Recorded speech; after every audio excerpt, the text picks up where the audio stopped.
चलिए देखते हैं सेक्शन 46। सेक्शन 46 बात करता है transfer for consideration by person having distinct interest. ठीक है, सुभिन्न हित रखने वाले व्यक्तियों द्वारा प्रतिफलार्थ अंतरण। ठीक, एक बार इस सेक्शन का ओवरव्यू ले लेते हैं, फिर पढ़ते हैं इसको क्या है। यहाँ पर ये बताया गया है, एग्जाम्पल से समझने की कोशिश करते हैं।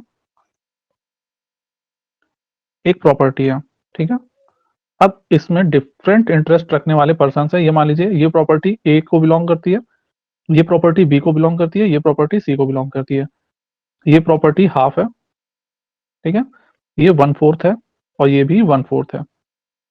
ठीक, अब मान लीजिए इसमें से कोई हिस्सा, ठीक, मान लीजिए कोई हिस्सा अगर कंसिडरेशन के लिए बेच देते हैं, ठीक है, क्या करते हैं, ये कोई हिस्सा जिनका इस प्रॉपर्टी में डिफरेंट डिफरेंट इंटरेस्ट है, ये कोई हिस्सा किसी पर्सन एक्स को बेच देते हैं। ए बी सी क्या करते हैं, इस प्रॉपर्टी का एक हिस्सा उठाकर एक्स को दे देते हैं फॉर कंसिडरेशन। अब ये जो कंसिडरेशन है ये इन तीनों के बीच में कैसे डिवाइड होगा ये सेक्शन में बताया गया है। ठीक है, क्योंकि इन तीनों का ही यहाँ पर अलग अलग इंटरेस्ट है। ठीक, तो यहाँ पर इस सेक्शन में बताया गया है कि ये जो कंसिडरेशन एक्स ने ए बी सी को इस प्रॉपर्टी के लिए दिया है, तो ये जो कंसिडरेशन है ए को जितना उसका प्रॉपर्टी में इंटरेस्ट है उस हिसाब से मिलेगा, बी का जितना इंटरेस्ट है उस हिसाब से मिलेगा, और जो सी है उसका जितना इंटरेस्ट उस प्रॉपर्टी में है उस हिसाब से उनको वो कंसिडरेशन बांट दिया जाएगा। Transfer for consideration by persons having distinct interest. Where immovable property is transferred for consideration by persons having distinct interest therein, the transferors are in the absence of a contract to the contrary entitled to share in the consideration equally, where their interest in the property were of equal, ठीक है, and where such interest were of unequal value proportionately to the value of their respective interest।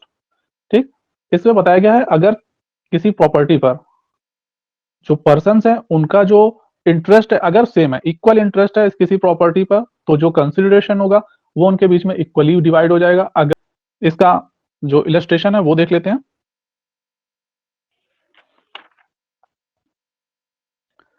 Illustration बात करता है, illustration ए देखते हैं इसमें। A owning a moiety and B and C each a quarter share of mauza Sultanpur.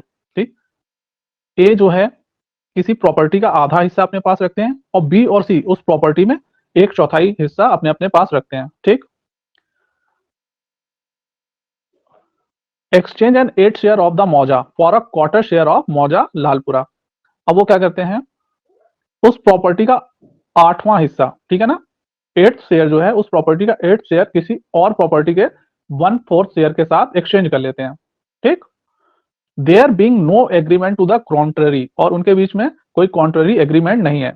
A is entitled to an 8th share of Lalpura and B and C each to a 16 share in that mauza. ठीक है, एक property है, ठीक है, इस property पर ए का जो है हिस्सा है हाफ है, बी और सी ये इस पर 1/4 हिस्सा रखते हैं अपने पास, शेयर रहता है इनके पास।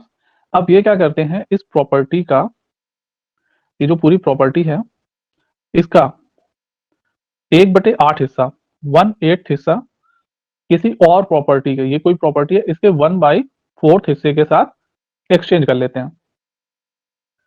ठीक, इस प्रॉपर्टी का 1/8 हिस्सा इस प्रॉपर्टी के 1/4 हिस्से के साथ एक्सचेंज कर लेते हैं। अब ये जो एक्सचेंज हुआ है इसमें ए का कितना शेयर होगा, बी का कितना शेयर होगा और सी का कितना शेयर होगा, ये देखना है। तो देखिए यहाँ पर जो ए का शेयर है रियल प्रॉपर्टी में हाफ है, तो इस प्रॉपर्टी में जो इसके पास ट्रांसफर हुई है, ठीक, 1/4 हिस्सा इसके पास ट्रांसफर हुआ है, तो आधा हिस्सा इसका हो जाएगा 1/8 हिस्सा जाएगा ए के पास, और 1/16 और 1/16 हिस्सा जाएगा बी और सी के पास। ठीक है, इस प्रॉपर्टी का ये जो प्रॉपर्टी एक्स है, ठीक, एक्स का x/4 इसके पास दे दिया गया है, इन लोगों ने एक्सचेंज किया है अपनी प्रॉपर्टी के साथ, तो इनके पास हाफ हिस्सा आएगा और इनके पास 1/4 हिस्सा आएगा। ये इलस्ट्रेशन ए में बताया गया है। ठीक, इलस्ट्रेशन बी पढ़ लीजिएगा, वो भी इसी तरह बताया गया, सिंपल।